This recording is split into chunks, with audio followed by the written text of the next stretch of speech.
जय श्रीमन्नारायण। श्री हरि हजुरहरू श्री हरि अध्यात्म दर्शन नाम गरेको युट्युब च्यानल हेरिरहनु भएको छ। तपाईहरुका सामनेमा पुरुषोत्तम महिनाको महात्म्य लिएर म उपस्थित भइसकेको छु। पुरुषोत्तम महात्म्य के कस्तो रहन्छ, पुरुषोत्तम भगवानको महात्म्य भनेर आज 12औं अध्यायको कथा, 12औं दिन 12औं अध्यायको कथा लिएर म उपस्थित भइसकेको छु। तपाईहरुको पुरुषोत्तम महात्म्यको प्रसंगमा विशेष गरी हामीले हिजोसम्म अत्यन्त ध्यानी, तपस्वी र ज्ञानी एकजना ऋषि, मेधावी नाम गरेका ऋषिकी छोरीको प्रसंग हामी सुनिरहेका थियौं।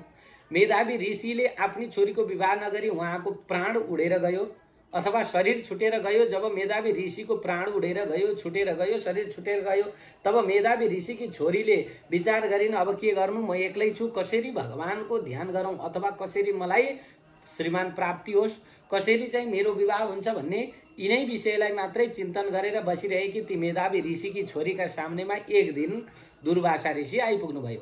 दुर्वासा ऋषि आएको देखेर मेधावी ऋषिकी छोरीले उहाँलाई अत्यन्त ठुलो स्वागत र सत्कार गर्नुभयो। दुर्वासा ऋषि भनेको मेधावीको साथी हुनुहुन्थ्यो। यस्ता प्रकारले स्वागत र सत्कार गरिसकेपछि अब मेधावी ऋषिकी छोरीका सामनेमा दुर्वासा ऋषि प्रसन्न हुनुभयो। यता उनी पनि अत्यन्तै दुखी भएकी थिइन् अनि भन्न लागिन्, हे गुरुदेव, मेरो दुःख केबाट निवृत्ति हुन्छ? मलाई चाहिँ मात्रै पति चाहियो, मलाई पति चाहियो, मैले विवाह गर्न चाहन्छु, मेरा पति भएनन् भनेर अत्यन्त दुःख मानेकी मेधावी ऋषिकी छोरीका सामनेमा दुर्वासा ऋषिले भन्नुभयो, बाबु हेर, तिमीले के गर त भन्दा पुरुषोत्तम महिनाको व्रत गर। पुरुषोत्तम महिनाको व्रत गर्यौ भने यो अधिक मास आवका 3 महिना पछाडि आउँदैछ। यही पुरुषोत्तमको व्रत गर्यौ भने तिमीलाई सन्तान प्राप्ति हुनेछ, तिमीलाई छोराछोरी अथवा चाहिँ तिमीलाई चाहिँ श्रीमान प्राप्ति हुनेछ भनेर यस्ता प्रकारले दुर्वासा ऋषिले भनेको सुन्ने बित्तिकै ती मेधावी ऋषिकी छोरीले भन्न लागिन्, हे गुरुदेव, होइन, हजुरको दिमाग त ठिक ठाउँमा छ। अरे कार्तिक महिना अत्यन्त पुण्यदायी महिना, माघ महिना, साउन महिना, वैशाख महिना छोडेर जो चाहिँ मलमास भनिन्छ, जसमा चाहिँ कुनै देवता नभएको, जसलाई चाहिँ सबैले त्यागिएका, कुनै कर्म नगर्नु भनिएको यो मलमासको यो पुरुषोत्तम महिनाको तपाईँ उपासना गर भनेर भन्दै हुनुहुन्छ। पुरुषोत्तम महिनाको व्रत गर भन्दै हुनुहुन्छ। त्यसले के हुन्छ र? अरे भगवान शिवको व्रत गर्नु भन्नुहोस्, अथवा चाहिँ भगवान नारायणको व्रत गर्न भन्नुहोस्, भगवान रामको व्रत गर्न भन्नुहोस्। ती पुरुषोत्तम भनेका को हुन्? देवता, को देवता हुन्? यसैले पुरुषोत्तम महिनाको व्रत गर्न हजुरले भनिरहनु भएको छ, मैले त यो ठिक लागेन भनेर यस्ता प्रकारले पुरुषोत्तम भगवानको अनादर गर्दै होइन। यिनको अनादरलाई देखेर, पुरुषोत्तम भगवानको अनादर गरेको देखेर अब यी अत्यन्त रिसाहा ऋषि हुनुहुन्थ्यो, अत्यन्त क्रोधी ऋषि हुनुहुन्थ्यो। तर उहाँले आफ्नो रिसलाई कन्ट्रोल गर्नुभयो, विचार गर्नुभयो, यो केटाकेटी बुद्धि हो भन्ने विचार गरेर उसलाई त्यसै छोडिदिएर उहाँ पनि आफ्नो तीर्थयात्रातिर लाग्नुहुन्छ। जब उहाँ तीर्थयात्रामा जानुभयो, उहाँ तीर्थयात्रामा गइसकेपछि अब के हुन्छ त भन्नुहुन्छ भनेदेखि तीर्थयात्रातिर उहाँ लाग्नुहुन्छ। दुर्वासा ऋषि तीर्थयात्रामा गइसकेपछि मेधावी ऋषिकी छोरीले विचार गरिन्, अब के गरौँ, अब के गरेर मैले चाहिँ भगवानको उपासना गरौँ भनेर विचार गर्दै गर्दै उनले भगवान भोले बाबाको, आशुतोष भगवान शिवको उपासना गर्दै भइन्। जसै भगवान शिवको उपासना गरिन्, भगवान शिवको उपासना गरेर अनि धेरै वर्षसम्म व्यतीत भइसकेपछि उनले आफ्नो शरीरलाई तपस्याका माध्यमद्वारा तप गराइन्। शरीर तपस्याद्वारा अत्यन्त शुष्क भयो, शरीरमा अत्यन्तै धेरै तपस्याको प्रभाव पर्यो। त्यति बेला भगवान शिव स्वयं प्रकट भएर के चाहन्छौ तिमी, वरदान माग भनेर भन्नुहुन्छ। भगवान शिवले वरदान माग भनिसकेपछि यिनले के गरिन् त भन्नुहुन्छ भनेदेखि, प्रभु मलाई चाहिँ पतिम देहि पतिम देहि पतिम देहि पतिम पतिम, हे प्रभु हजुर म माथि प्रसन्न हुनुहुन्छ भने मलाई एउटै मात्रै कुरो दिनुहोस्। के दिनुहोस् त भन्दा मलाई श्रीमान दिनुहोस्। हे गुरुदेव, हे भगवान, मलाई श्रीमान दिनुहोस्, मलाई श्रीमान दिनुहोस्, श्रीमान दिनुहोस्, श्रीमान दिनुहोस् भनेर यस्ता प्रकारले पतिम देहि मलाई पति दिनुहोस् भनेर मागिसकेपछि 5 पटक मागिन्। यो 5 पटक मागेपछि भगवान ले पनि भन्नुहुन्छ, हेर तिमीलाई पति प्राप्त हुनेछ, तिमीलाई 5 भाइ श्रीमान प्राप्त हुनेछ भनेर वरदान दिनुभयो। यो सुनेर यी कन्या अत्यन्त दुखी भइन्। हे प्रभु, मैले एउटी नारीले 5 भाइ पति के गरौँ? मैले सुनेकी छु एउटा श्रीमानको 5 वटी पत्नी हुन सक्छन्, तर एउटै श्रीमतीका 5 भाइ पति के गर्ने? कसरी चाहिँ हुन्छन्? यो त असम्भव जस्तो कुरो भयो भनेर भनिसकेपछि, हेर तिमीले पुरुषोत्तम महिनाको अनादर गर्यौ। तिमीले पुरुषोत्तम महिनाको अनादर गरेको भएकाले तिमीलाई चाहिँ अलिकति केही कष्ट त हुने नै छ, र पनि तिमीले 5 पटक मागेको भएकाले मैले 5 भाइ पति दिएँ भनेर भगवान शिव अन्तर्ध्यान हुनुभयो। अब उनी दुखी भएर चिन्तित भएर बसिरहेकी थिइन्। यही बेलामा अगाडि गएर 12औं अध्यायमा नारदजी महाराजले सोध्नुहुन्छ, हे प्रभु, यस्ता प्रकारले सिद्धिकण्ठे गते नाथ बाला किम करो सुचा तन्मे बद विनीताय शुश्रूषा धर्म सिद्धय। हे प्रभु, भगवान नारायणलाई सोध्दै हुनुहुन्छ। भगवान नारायणलाई नारदजी महाराजले सोध्दै हुनुहुन्छ, सिद्धिकण्ठे गते नाथ बाला किम अकरो सुचा। ती बालिकाले भगवान भोले बाबा गइसकेपछि के गरिन् यो प्रसङ्ग मलाई बताइदिनुहोस् हैन। ती बालिका भगवान भोले बाबा गइसकेपछि त्यहाँबाट अन्तर्ध्यान भइसकेपछि उनले के गरिन् यो प्रसङ्ग मलाई बताइदिनुहोस् भनेर यस्ता प्रकारले भनिसकेपछि भगवान नारायण अगाडि भन्नुहुन्छ, एवमेव पुरो पृष्ठ श्रीकृष्ण पाण्डु सुनुना यदुवाच बचो राज्ञे तन्मे निगदत शृणु। भगवान नारायण भन्नुहुन्छ, यो तिमीलाई म सुनाउने छु। जुन प्रसङ्ग पाण्डुका छोराहरूले धर्मराज युधिष्ठिर लगायत पाण्डवले चाहिँ भगवान कृष्णलाई सोध्नु भएको थियो, त्यही प्रसङ्ग म तपाईँलाई बताइदिनेछु। कस्तो प्रसङ्ग त भन्दाखेरि युधिष्ठिर महाराज भन्नुहुन्छ हैन, युधिष्ठिर महाराजलाई भगवान कृष्णले भन्नुहुन्छ, हे राजन, जसरी भगवान शिवजी त्यहाँबाट गइसकेपछि चकमन्न भयो, ती कन्या पनि चिन्तित भएर एकान्तमा रहँदै बस्न लागिन्।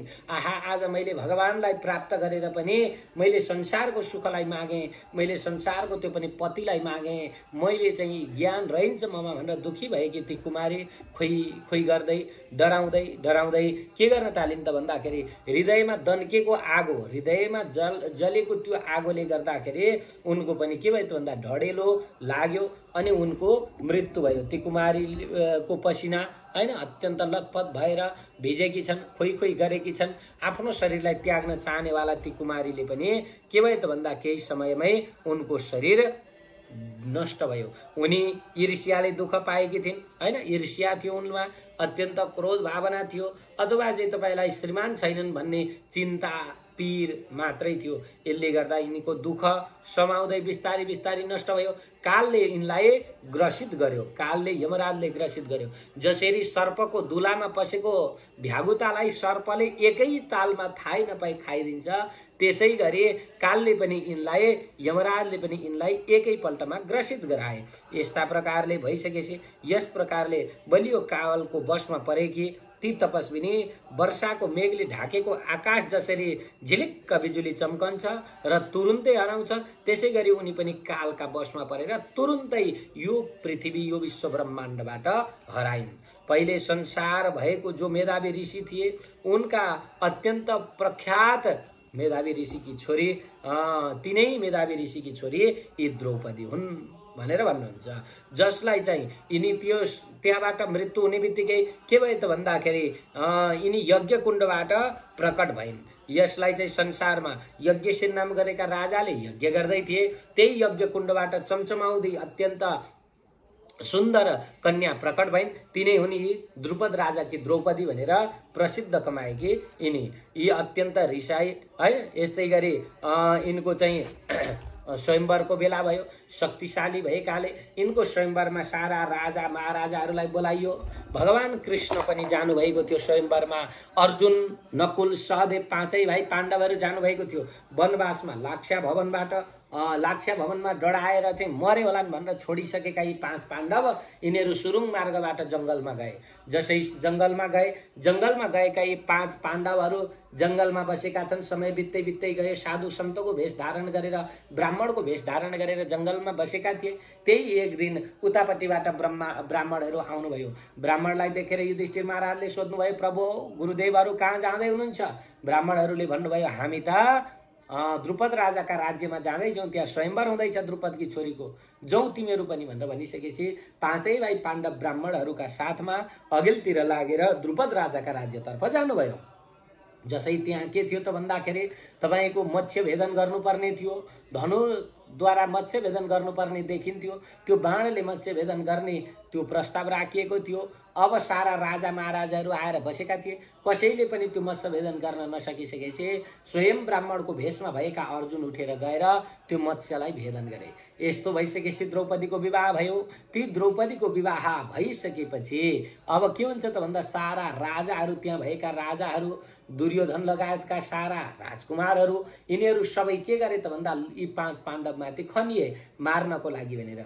त्यति बेला पनि मैले के गरेँ त भन्दा सबैलाई रक्षा गरेको छु तिमीहरूको यो समयलाई। यसैले हे पाण्डुपुत्र युधिष्ठिर, तपाईँले के गर्नुहोस् त भन्दाखेरि अब 14 वर्षको वनवास छ। यो 14 वर्षको वनवास सम्पन्न गरिसकेपछि आउँदै गरेको पुरुषोत्तम महिनाको व्रत लिनुहोस्। यी द्रौपदीले अत्यन्त दुःख पाउनुको कारण के हो त भन्दाखेरि पुरुषोत्तम भगवानको अनादर गरेकाले यिनले दुःख पाएकी हुन्, हैन। यस्तै गरी भगवान पुरुषोत्तमको अनादर जसले गर्दछ, पुरुषोत्तम भगवानलाई अनादर गरेकाले मैले पनि वास्ता गरिनँ, हैन। यिनले दुःख पाइरहेकी छन्।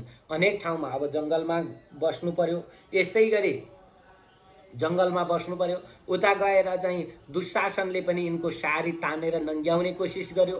सारा दाजुभाइ इष्टमित्रलाई हेरिरहन्, तर मैले आएर रक्षा गरिनँ। जब किन भन्दाखेरि पुरुषोत्तम महिनाको अनादर गरेको भएकाले मैले पनि यिनलाई वास्ता नगरेको हुँ। जसले पुरुषोत्तम महिनाको अनादर गर्दछ, जसले मेरो पुरुषोत्तम महिनाको अनादर गर्नेवाला व्यक्ति जस्तो सुकै किन नहोस्, आफ्नै किन नहोस्, म त्यसलाई वास्ता गर्दिनँ। भगवान कृष्ण भन्दै हुनुहुन्छ दाजुभाइ, आमा, इष्टमित्र, कुलकुटुम्ब आदिको मात्रै वास्ता गर्दछ, मेरो वास्ता गर्दैन, पुरुषोत्तम भगवानको वास्ता गर्दैन अथवा पुरुषोत्तम महिनाको वास्ता गर्दैन भने म त्यस्ता व्यक्तिहरूलाई पार तार्दिन भनेर यस्ता प्रकारले भगवान कृष्ण भन्दै हुनुहुन्छ। यसरी दुशासनबाट तिरस्कार भइएकी द्रौपदी ले सब मलाई बिर्सिएकी थिइन्। पुरुषोत्तमको अनादरले गर्दा मलाई बिर्सिएकी थिइन्। तर जब यिनको ममा स्मरण भयो तब मैले सारा सारी लिएर यिनको रक्षा गर्न भनेर आइपुगेँ। यस्तै गरी ममा सधैँ स्नेह राखेर हिरिक्क हुने, तल्लीन हुने यिनी छन्। अब भने यिनको कल्याण हुनेछ, अबको समयमा यिनको कल्याण हुनेछ।